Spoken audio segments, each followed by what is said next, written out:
أوقات كتير الحياة بتفرض علينا حاجات إحنا مش عايزينها، ولا حتى كنا نتمناها، ولا عمرنا كنا نستنى إنها تحصل. لكن بمجرد ما تحصل بيتولد عندنا شعور بالذنب والندم، بيفضل ملازمنا طول حياتنا، ونفضل نلوم نفسنا إن إحنا السبب، وإيه اللي ممكن يحصل لو كنا موجودين وقتها.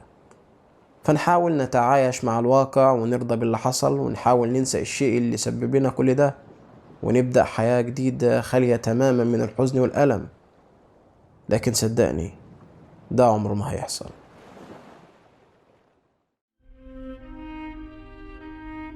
ذا ليفت اوفرز هو مسلسل من انتاجات HBO، ويكاد يكون اعظم انتاجاتها.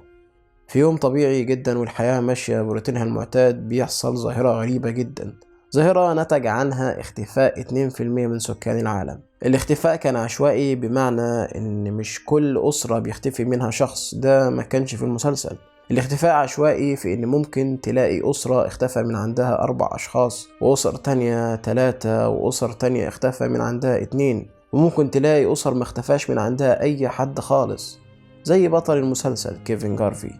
لكن مش هو ده قصتنا. حوارنا كله هيدور حوالين نورا دورست. ونورا بالمناسبة اختفى من عندها 3 أشخاص، الزوج والابن والابنة. نورا بالنسبة لها الحياة انتهت، ومن هنا بدأت تفكر ازاي انها ممكن تتعايش مع الوضع، وازاي هتقدر تتعايش مع الشعور بالندم. لكن ايه ذنب نورا اللي بيولد عندها الشعور بالندم؟ لحظة الاختفاء كانت درامية جدا. نورا كانت بتحضر في الفطار، وجوزها وولادها مستنيين، وفي لحظة ما هي بتحضره رن تليفون نورا اللي موجود على ترابيزة الفطار.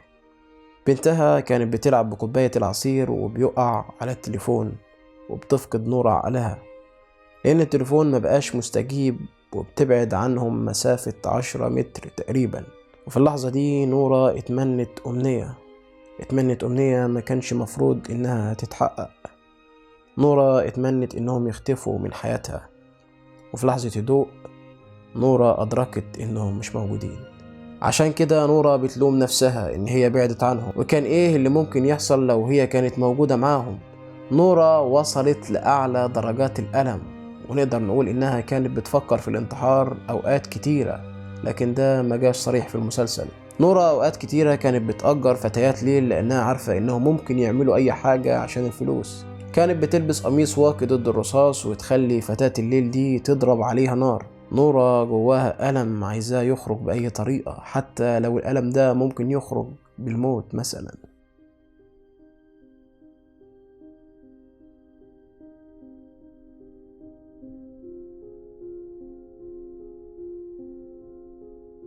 وظيفة نورا بتشتغل في شركة بتدي منح للأسر اللي اختفت من عندها الناس دي. بتسألهم شوية أسئلة، ومن خلال الأسئلة دي بيتم تحديد إذا كانت المنح هتتوافق عليها ولا لأ. وفي نفس الوقت بيتم البحث والربط بين حوادث الاختفاء وإذا كان في سبب لده ولا لأ. أحداث المسلسل بتدور بعد حادثة الاختفاء ب5 سنين. بتقابل نورا كيفن، وللوهلة الأولى نورا بالنسبة لنا شخص عادي عايش زي أي حد. تأثير الصدمة عليها ما كانش باين، لأن زي ما قلنا أحداث المسلسل بتدور بعد 5 سنين من حادثة الاختفاء. نورا وكيفن بيحبوا بعض وبيتجوزوا وبينتقلوا لبلدة اسمها ميراكل. البلدة دي هي الوحيدة اللي ما اختفاش منها أي شخص، وعشان كده اتسمت ميراكل، لأن ده بالنسبة لهم يعني معجزة.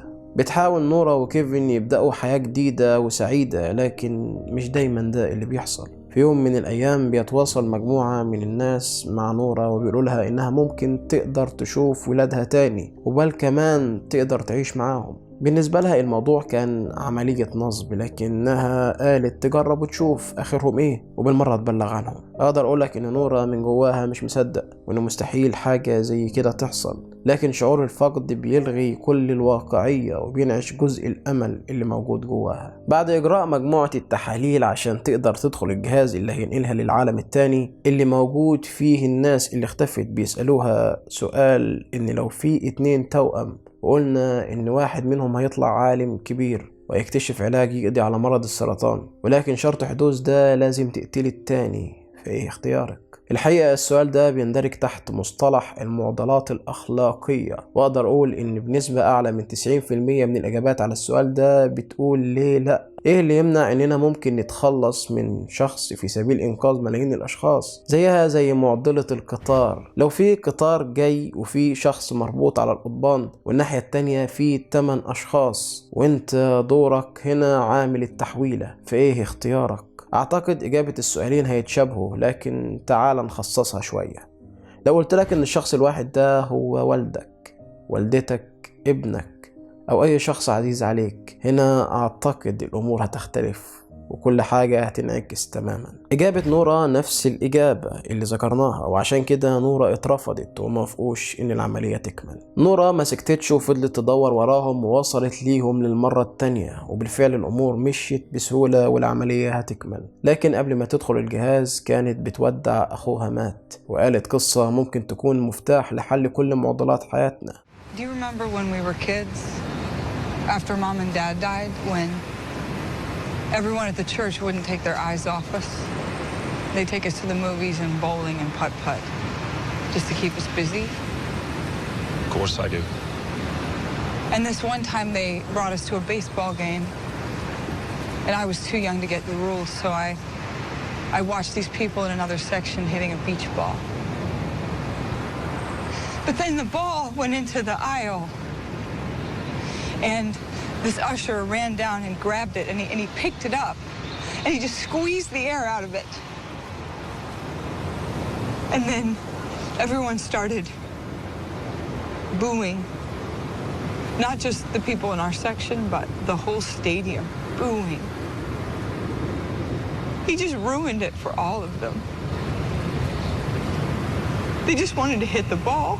القصة دي بتوضح لنا حاجات كتيرة عن نورا. القصة بتدور حوالين قواعد لعبة. ما ينفعش نلعب البيسبول بكرة الشاطئ، لكن نورا ابتكرت ده لأن ده خلاها سعيدة. عشان كده لما دخلت كرة الشاطئ ولعبها مات ودخلت ملعب البيسبول كان جميل، شيء ملوش أي معنى لكنه خلاها سعيدة. نورا عايزة تقتل الشيء ده، الشيء الغير منطقي تماما اللي هو آلة على شكل كرة لا تتبع لنظام الكون. الإيمان بيها بيخليها سعيدة، عشان كده هي بتدخل. شرط الانتقال للعالم التاني إنها بتدخل كرة زجاجية وبتتملي بسائل يشبه المية لكنه مش مية، وأهم حاجة ما تشربش منه ولا تتنفس منه. لكن في آخر لحظة من إتمام العملية نورا بتتنفس. بتمر سنين والمكان دلوقتي استراليا، ونورا اكبر سنا عايشة بشخصية اسمها سارة، واحنا ما نعرفش ايه اللي حصل بعد العملية. كيفن قبل العملية افترق عن نورا لانه قال لها ان انت بتمثلي ان انت نسيتي ان في حاجة حصلت، بتمثلي ان انت تقدري تعيشي بعد حادث الاختفاء وعايشة حياة مش حياتك. What book? The romance novel. As this was clearly a national security issue, I had no choice but to procure it. Thanks.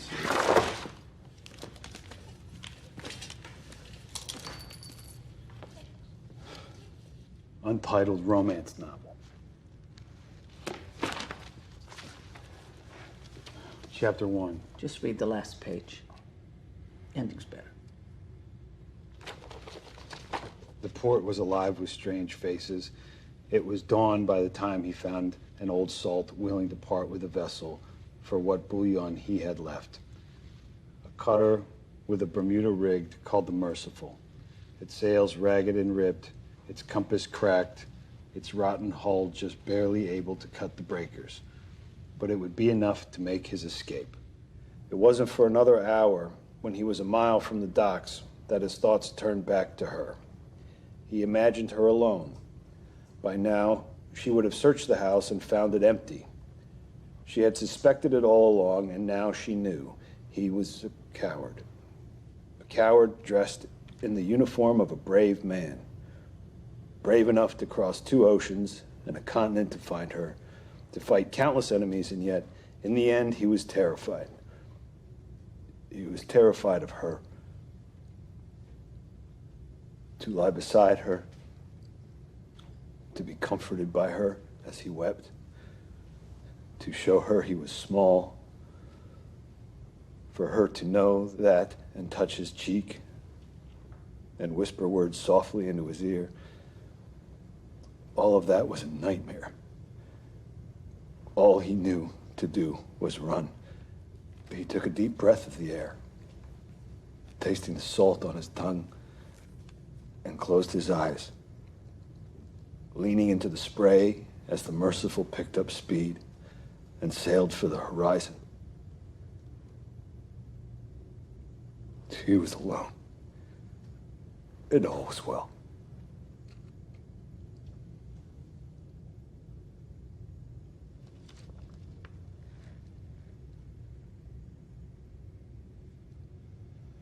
Take this thing out of me.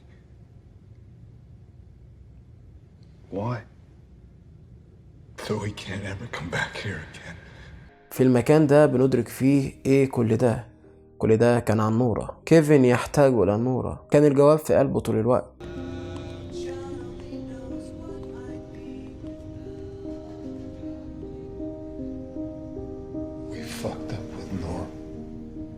كيفن بحاجة للعودة، كان بحاجة للغوص مرة أخرى في اللاوعي ليصل إلى ما كان يريده، وفعلا حصل.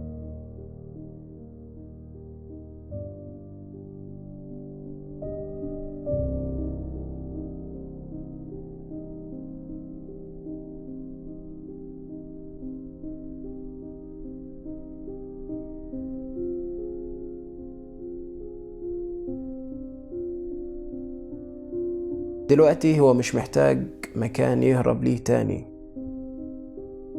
عشان كده هو بيدمره.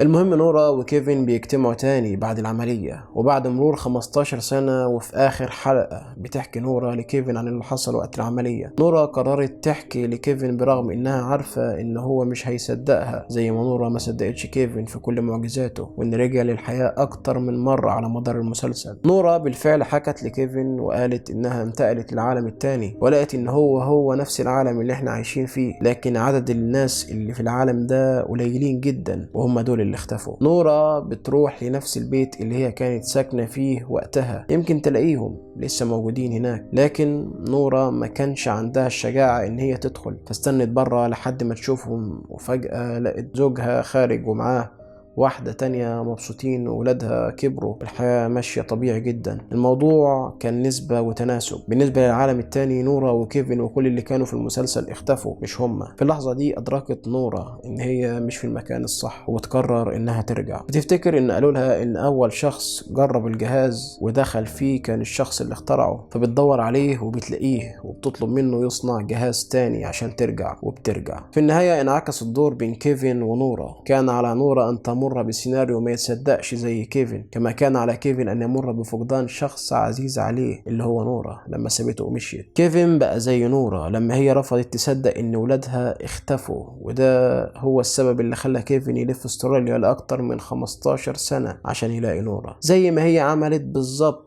وفضلت تلف العالم للبحث عن إجابات من أجل لقاء أولادها. لذا كان لابد من فهم بعضهم البعض من خلال تجربة مماثلة تماما. الآن كيفن اللي حكم على نورا بالطريقة اللي كانت بتتصرف بيها بعد حادثة الاختفاء اختبر نفس الظرف بنفسه، وقدر يفهم إنه مستحيل على أي حد إنه يقدر يتعايش مع الوضع زي نورا. الآن نورا تصدق كيفن وكيفن يصدق نورا. كل اللي كانت محتاجاه نورا انه يصدقها عشان تقدر تتمكن من التأقلم والاستمرار في انها تعيش. I believe you، انا اصدقها. دي هي الطريقة اللي اختارتها نورا للتعامل مع حزنها، وده الواقع اللي هي طرحته. وكيفن لما يقول انه صدقها فده بيخلي الواقع ده صحيح وحقيقي، على الرغم ان ممكن يكون ده مش صحيح لانهم ما يقدروش يعيشوا في الواقع ده، وانكار ومحاولة الاستمرار في عيش حياتهم والتظاهر بانه صحيح ثم فجأة بيصبح نوعا ما حقيقي. تقدر تقول ان ده غلط أكيد وإنهم ما ينفعش يعملوا كده، لكن لو ده بيساعدهم إنهم يعيشوا فأنا مش شايف أي غلط. نورا احتاجت آلية جديدة خاصة بيها للتعامل مع القصة اللي عملتها عشانها. كانت نورا دايما شخصية مهووسة بإيجاد الحقيقة، كانت بحاجة إلى أي معنى في الحياة، وده اللي خلاها دايما مكتئبة.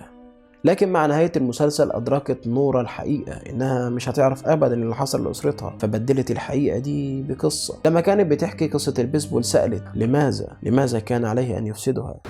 Why would he want to do that job? Why would anyone?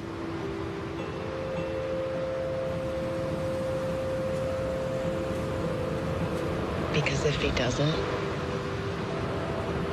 that ball is going to go onto the field. And it'll be fucking chaos.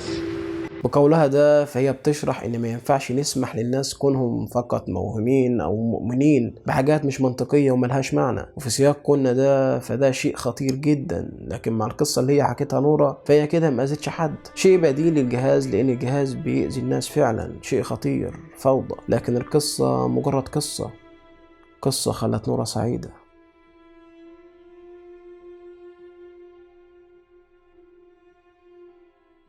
الوصول إلى حالة بادي في فيلم تيست اوف تشيري لعباس كيارستامي. بادي شخص مقبل على الانتحار من بداية الفيلم، بيدور على أي حد يردم عليه التراب بعد ما يموت في الحفرة اللي هو عملها. مش عايز يسمع أي نصايح ترجعه عن اللي عايز يعمله. بالتأكيد في سبب قوي مخلي بادي يوصل للحالة دي. بيقابل في رحلته 3 أشخاص. الأول كان جبان بيهرب لمجرد إنه مش عايز يشترك في فعل زي ده، والتاني كان شخص متدين قدم النصيحة لبادي للعزول عن أفكاره وبعد عن الموضوع من الأساس. التالت كان شخص عجوز حكى لبادي نكتة، ودي كانت المغزى الرئيسي لعباس كيارستامي. كان في واحد راح للدكتور بيقول له: يا دكتور، أنا كل ما ألمس جسمي بصبعي بشعر بالألم، ألمس راسي أتألم، والمس رجلي أتألم، بطني إيدي أتألم برضه. فالدكتور اتعجب وفحصه، وبعد الفحص قال له: جسمك سليم لكن صبعك هو اللي مكسور. ممكن تكون فاكر إنك مريض ومفيش حاجة مظبوطة وكل اللي حواليك غلط، لكن ممكن يكون مفيش أي غلط غير وجهة نظرك. العجوز قال له انه ساب البيت مرة وخرج عشان يقتل نفسه، وراح لشجرة توت ورمى الحبل على الشجرة، لكن الحبل ممسكش. حاول اكتر من مرة وبرضه ممسكش، فقرر انه يطلع الشجرة ويربط الحبل من فوق. وهو بيربط جت ايده على حاجة ناعمة، حبة توت. كل واحدة وكانت لذيذة وحلوة جدا، كل التانية والتالتة. لاحظ الشمس وهي بتشرق على قمة الجبل ونورت المكان والخضرة. وفجأة سمع صوت الأطفال وهم رايحين المدرسة، وبصوا عليه من هو فوق وطلبوا منه انه يهز الشجرة. وقع التوت وكله وهو حس بالسعادة. خد شوية توت ورجع البيت، وزوجته كانت لسه نايمة. لما صحيت كلت التوت وانبسطت. صدقني انت ممكن تكون بتدور على السعادة في المكان الغلط وهي دايما حواليك. دور على السعادة في الحاجات اللي انت بتتجاهلها. ممكن تكون في ابسط حاجة، ممكن تكون في حبة توت. أحمد خالد توفيق مرة قال: قررت أن أقتل نفسي وذهبت إلى عم عواد واشتريت قطعة برجر وشربت شاي بالنعناع وقلت سأصبح على خير وسأنسى كل ذلك. وبالفعل هذا حدث. مسلسل ذا ليفت أوفرز لا يدور حول الإجابة، بل كيف تتفاعل البشرية في موقف لن يحصلوا فيه على إجابة. طول أحداث المسلسل نورة بتكره أي حد حواليها قدر يمضي قدما، وهي زي ما هي واقفة ثابتة بشعور الذنب والعار اللي بيمنعها إنها تدخل علاقة مع كيفن في الموسم الأخير. مش مهم إذا كانت نورة بتقول الحقيقة ولا بتكذب، لكن المهم إن نورة قدرت أخيرا تلاقي السلام مع قصة عائلتها، وإنهم دلوقتي عايشين بسعادة. ذا ليفت أوفرز لا يتعلق بالأسرار أو الغموض، بل عن الرغبة البشرية الفطرية في فهم ما هو غير منطقي. ففي بعض الأسئلة اللي مش هنعرف الإجابة عنها على وجه اليقين. حتى إحنا البشر مدفوعين دايما لإعطاء معنى للمجهول. وفي ذا ليفت أوفرز البعض هيلاقي المعنى ده في قوة أعلى، والبعض هيلاقيه في العلم والمنطق، والبعض هيلاقيه في الاستسلام للعدمية واليأس، والبعض هيلاقيه في إنه يكون مع اللي فاضلين. كان في جملة بتلخص حاجات كتيرة قالها بول توماس أندرسون على لسان إحدى شخصياته في فيلم ماجنوليا: ممكن نكون اتخلصنا من الماضي، لكن هل الماضي اتخلص مننا؟ الجملة دي فضلت معلقة معايا فترة طويلة، وإن مفيش حاجة اسمها موف اون زي ما بيقولوا، وفي أي وقت ممكن ننهار عادي جدا. الماضي هو جزء من تكوين أي حد ومستحيل يعرف يتخلص منه. مش معنى ده إن الحياة كده انتهت والدنيا اسودت ومفيش حلول لتجاوز المراحل دي. بالعكس، الحل الوحيد في الاستمرار هو إنك ببساطة تحزن. وقت ما تفكر تحزن احزن، ولو عايز كمان تعيط عيط. هروبنا من الماضي عمره ما كان حل، وفي نفس الوقت مواجهتنا ليه نتائجه مجهولة. فليه نواجه وليه نهرب لما ممكن نتعايش بقصة والحياة هتمشي عادي جدا؟ ليه ما نعملش زي نورة؟